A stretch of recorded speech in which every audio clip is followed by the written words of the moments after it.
Hello everyone, hope you're doing well. I thought today we would talk about a topic which I've discussed before, but the parameters around it have kind of changed a little bit. And this is of course the idea of supersonic bombers. Now, supersonic bombers are something in the past which I've said would not work in the game, and I still don't think they would work very well in the game, but at the same time, we have had some developments in that area, and because of those developments, anything is possible now when it comes to that area in general. The first one is the fact that we already have one, the Yak 28. Now, this vehicle is not a great vehicle. It's one of those which has one large bomb, and that's really about it. The countermeasures are nice on it. The gun is kind of useless, and we'll probably see a more useful version, which will be the strike aircraft version, or the interceptor version, which has missiles and all of that good stuff. But the main thing is it exists and it's now in the game. We also started to see more vehicles which would be seen as strike aircraft at higher echelons. You know, the Thunder Chief got added, the F-105, which has all of the bells and whistles. This one is more designed around what I thought would happen when it comes to the game in general. These more multi-role versatile vehicles instead of just straight out-and-out bombers. But with the few changes that have happened recently, I think the game itself is more welcoming to these supersonic bombers. And the reasons are pretty simple. So the first one is we've seen over the last year or so, variety has been something that Gaijin have been pushing. Not just in the form of a ton of light tanks in the game, but also SBHs, which have kind of come out of nowhere to be added.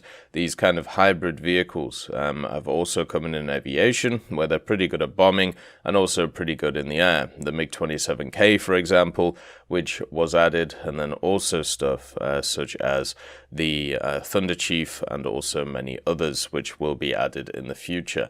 The hybrid nature of many of these vehicles means that they can do pretty much everything really well, but at the same time, it means that they can't do one thing extremely well compared to something which is completely designed for it. Now, when we have a look at some other changes, so at high tiers of the game, it's pretty much 7-0 and above, but I think it should be higher than that. I think it should be 9-0 or 10-0 and above. We have, of course, the EC missions for AirRB. Now, AirRB EC, the only reason why these missions exist at the moment is to benefit top-tier jets, or to benefit high-tier jets, to give people more space to be able to set up their attack runs, to be able to go after the targets they want, to use their radars effectively now that they've actually sorted out the radars, so they are way more functional than they used to be, and basically have these more longer range engagements where you can set up compared to before, where that wasn't possible. And generally, I'd say they've been a success at the highest echelon of the game and top tier, but when it comes to the 7-0 to 8-0 area or the 8-0 to 9-0, it doesn't really work as well. But one of the things that would really benefit from this type of map choice is, of course, these supersonic bombers. One of the problems that we have in War Thunder when it comes to aerialistic in general, which is, my major game mode, is there's a lot of stuff right now that spawns in the air. And a lot of it spawns in the air with some crazy equipment.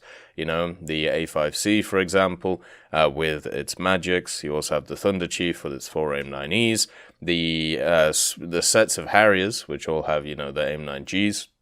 They're very powerful. The SRAMs from the other Harrier.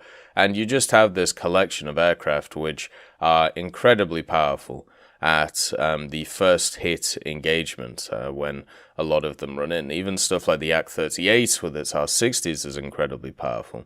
So on these smaller maps, which we've come accustomed to when it comes to aerialistic, the maps where there's 4 bases and then a battle going on in the center, stuff such as supersonic bombers would get found out really quickly. Or what would end up happening is they get their bombs off really quick, which is what happens with the Yak 28, and then you go home, and then you just do it again, or you just J out. So you've got a problem, right? Which is either you get intercepted too quickly because you can't get to the zone quick enough before you get missiled, or you get there too quickly and you get home, and therefore, there's no way of dealing with you, unless, people do gun runs on the airfield, which, many do, because people have actually figured out the roll-ins aren't actually that good.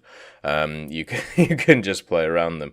So you got all of those factors, but one thing that a large map does is it fixes that, because it means that you have a little bit more room where you can move around in. You can get the altitude that's desired to try and get away from those things and be able to do the runs which, the vehicles themselves were designed to do.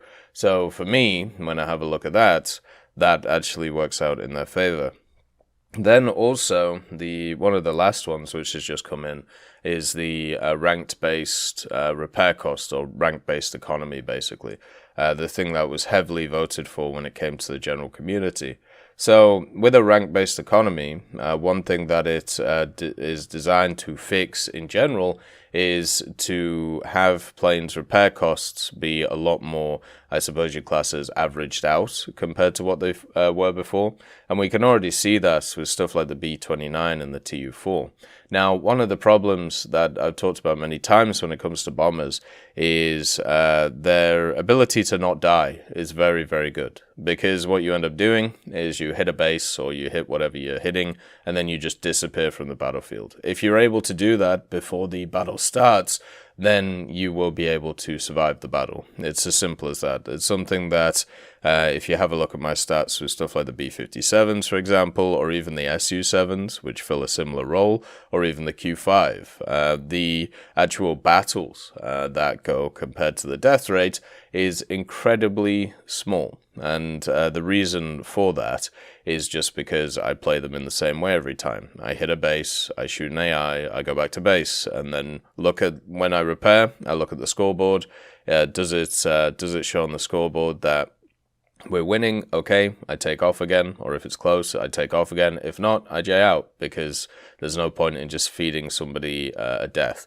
So if you have that as a general look-in, or as a general rule, then you can do really well in these things. But what that ends up happening is it boosts their repair costs to exorbitant levels. But with this new system, the rank-based system, that isn't the case, or at least it's designed not to be the case. So if they do start adding some of these mega machines, the V-bombers, the B-52 that we've had a look at, even the B-36, I suppose, the Tu-95, if they start adding these machines, then this ceases to become a problem. The actual repair cost of it, because of this new system. It might affect everything else around it and make everything else increase with it slightly to keep it averaged out, but at the same time, it'll be a lot more fair, let's call it, compared to what we saw with the likes of the Tu-4 and the B-29. So from an actual gameplay point of view, these could work now. They could be profitable, and also at the same time, they could fit in the game. But there is still one problem with them, and this is the problem that I think will continue to exist. And it's something that now the B-29 and also the Tu-4 have gone down in BR, we're seeing more of.